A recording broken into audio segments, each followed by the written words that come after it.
Hello, everyone. Welcome back to A Page I Love. This is Kevin Sharp here, and today I'm joined by longtime comics editor Shelly Bond, formerly of Vertigo, who's currently publisher of her own label, Off Register Press, and we'll talk about some of the cool stuff you can find through there a little bit later. Shelly, always nice to see you, and welcome to Comic Art Live. Kevin, it's been too long. It has been too long, but we're here. We're here. Yay. The talent that worked on the comic you've chosen is certainly well known, but I'm almost going to categorize the title as more of a deep cut. So could you tell us what series you've chosen and where you would have been professionally when this was on the stands? Well, I'm convinced that you put me on the spot like that because you didn't know how to pronounce the title of this series. And let me tell you something, no one knew how to pronounce it, which could be the reason why it took you until yesterday to read it. Not that I'm outing you in public, but I am. The series is called Vimanarama, and it's by the magnificent Grant Morrison, and in my humble opinion, one of his finest co-collaborators in crime, a guy known as Philip Bond. I'd say no relation, but we all know he's a very close relation of mine. This is a Karen Berger title at Vertigo. Where were you at the time of this coming out? I was editing everything else in the Vertigo line. Just kidding. Honestly, I was working on so many other books at the time. I was a full editor. I think probably just editing my own titles and super busy and not assisting her on this book. And it became one of my favorites because I had nothing to do with it except for the fact that I fell to my knees when I saw the artwork come in. I would go into Karen's office to update her on other things. And I remember when the artwork came in, I had always liked Philip's work, but I was so used to seeing Philip's work with Peter Milligan on Shade. But this was next level because it was so meta. And so I thought for sure that this book was going to be a grand slam hit. And I thought everybody was going to be loving it and reading it. And unfortunately, a lot of people missed it, and yourself included. So I'm just thrilled that I was able to bring it up today and talk to you about it because it is unlike anything else ever committed from brain to paper in comics. This series and this page in particular, it's one of a sequence, is so mind-blowing that to me, it's the one page that exemplifies what it means for a writer to find their perfect match, an artistic collaborator, where two minds, sometimes warped in different ways, can unite over a script and meet on the page. And what they bring to life is beyond anything that you could conceive. That is the reason why I make comics and I edit comics and I love comics, because it's the ultimate art form on Earth and outer space. Mic drop. Well, that's a perfect transition for us to dive into the page you've chosen. Now, this is from the last issue of a 3-issue series. This is certainly striking imagery just without knowing the context of the story at all. It's unlike anything else ever imagined in any medium.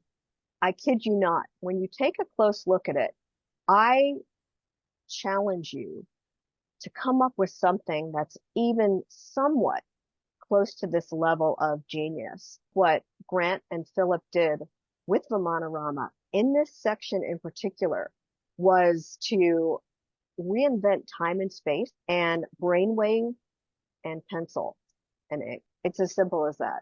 With your editor's eyes or just your art fan eyes, looking at the sequence unfold, talk to us a little about kind of the rhythms of the page and just as it jumps out at you. Well, I think one thing that's really clear is you know that they've worked together before. So they were comfortable working together. Philip told me that he didn't recall it being very specific in the art direction. And it didn't surprise me because I knew from talking to Grant, even back in the mid 90s, I wasn't married to Philip at this time. I was crazy about his art, but I didn't know him very well.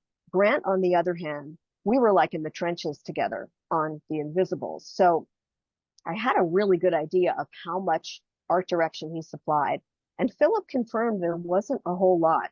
But I will tell you that I think because Grant and Philip have very similar upbringings in pop culture.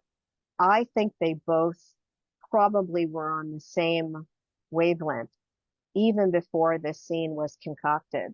And what I mean by concocted is I think what I like to call virtual ping pong between a writer and an artist who get each other, who respect each other, and who can't wait to just not only keep throwing like ping pong balls back and forth, but eventually graduate to paintball. And that's what I think you get here. And not only do you get such a beautiful sequence of a young man who basically is coming of age before your eyes. He was part of an arranged marriage. And when he met his future bride, he wasn't quite sure, and she certainly wasn't quite sure, but they were falling for each other anyway. And I think what you see by the end of the series here is such a synergy between writer and artist, between the page and what happens in between the panel borders. And from the moment you go from left to right, top to bottom, and then over to the page turn. Because to me, sequences like this are so profound and they smack you in the face, but only when you don't expect them. It definitely ticks all the boxes in the Shelly Bond school of page composition. Great figures. We know where we are. We know who we're with.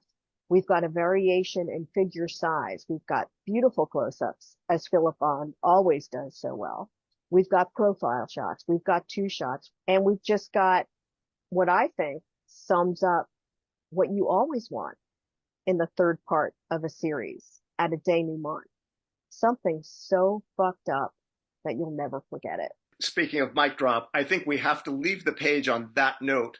Can you tell the viewers a little about what you have from Off Register and where they can find your current output these days?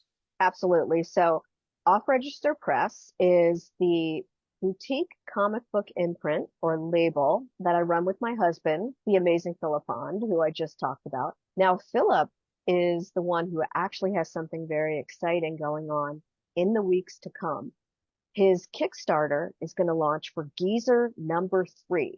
And I know, Kevin, that you're a big fan of Geezer, and it's all about a Britpop band that should have made it, but didn't quite make it during the Britpop days of Blur versus Oasis. And Geezer's cool because it's a 7-inch comic book that we're modeling after the classic 7-inch single. So that is the next big thing from us.